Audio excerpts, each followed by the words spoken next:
Today, we're diving into an incredible story of resilience, innovation, and hope. It's centered around a cafe called Sheroes Hangout, a place that's serving up way more than just food. It's a question we probably don't ask ourselves enough. A tragedy happens, the world pays attention for a minute, but what about the days, months, and years that come after for the survivors? Because for these women, the attack itself is really just the start of a lifelong fight. A fight against physical pain, deep psychological trauma, and honestly, just overwhelming social prejudice. All right, so let's get into it. To really understand the solution here, we first have to wrap our heads around the scale and the sheer brutality of the problem.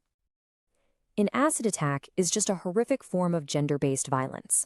Often it's motivated by things like revenge or jealousy or maybe a rejected marriage proposal. The goal isn't just to hurt someone, it's to permanently mark them, to disfigure them for life.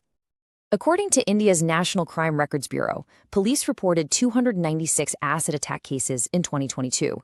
But that number, as shocking as it is, well, it only tells a tiny part of the story. And that's the key, isn't it? Experts are sure the real number of attacks is way, way higher. So many survivors are afraid of the stigma or even more violence, so they never report the crime. The fallout is just devastating, and everything is connected. The visible scars, they lead to social isolation and discrimination, which then makes finding a job almost impossible. So you end up with this awful cycle of poverty and dependence, all on top of the unbelievable physical and emotional pain. But right in the middle of this crisis, a really powerful new way of thinking is taking root. It's all about reimagining what a business is even for. So this is the big idea. It's not about charity. It's about creating real, sustainable, empowering solutions to some of society's toughest problems. It's about building something new that actually changes how a community supports its most vulnerable people. And here's where you can really see the difference. A traditional business, right? It's built to make as much money as possible. But a social enterprise, it uses business as a tool to achieve a social mission. Making money is important, sure, but it serves the purpose. It isn't the purpose. And that brings us to one of the most inspiring examples of this I've ever seen, Sheroes Hangout. Even the name is just so powerful. It's a mix of she and heroes, celebrating the incredible women who run the place. So how did this all start? Well, it began as an idea from the Chana Foundation, which is an NGO that helps acid attack survivors. The very first cafe opened its doors back in 2014 in Agra, and it's been so successful that it's expanded to other cities, really proving that this model works. Their mission is super clear, and it kind of rests on 3 pillars. First, give these women meaningful jobs that restore their independence and their self-worth. Second, use the cafe itself as a platform to teach the public. And third, create a safe, supportive community where survivors can heal together. So, what's it actually like to go to Sheroes Hangout? Well, as you can probably guess, it's an experience that goes way, way beyond the food on your plate. I mean, this quote from a world traveler just says it all.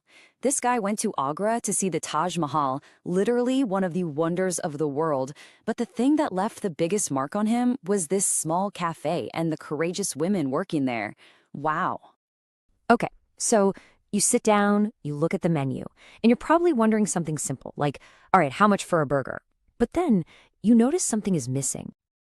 And this is just brilliant. It perfectly shows their whole philosophy. There are no prices. It's a pay-as-you-like model, which completely transforms a simple meal into an act of support.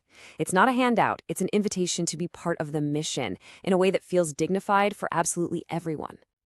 And the cafe is so much more than just a restaurant. It's a real community hub. It's an art gallery for work made by the survivors, it's a library, it's a little shop for their crafts, and most importantly, it is a safe space where they can reclaim their lives. Now, the story is incredibly inspiring, but it's also important to look at the real, tangible results, and also be honest about the challenges that are still there.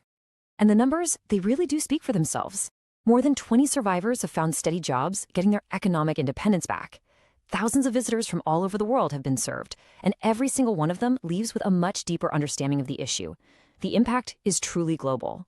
But the journey is definitely not over. The cafe is a safe haven, sure, but these women still face a lot of stigma out in the world. Keeping the cafe financially sustainable is a constant effort, and the deep trauma they've been through, well, that requires nonstop psychological support.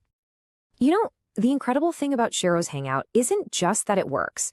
It's that it gives us a blueprint, a model that can be tweaked and copied almost anywhere in the world.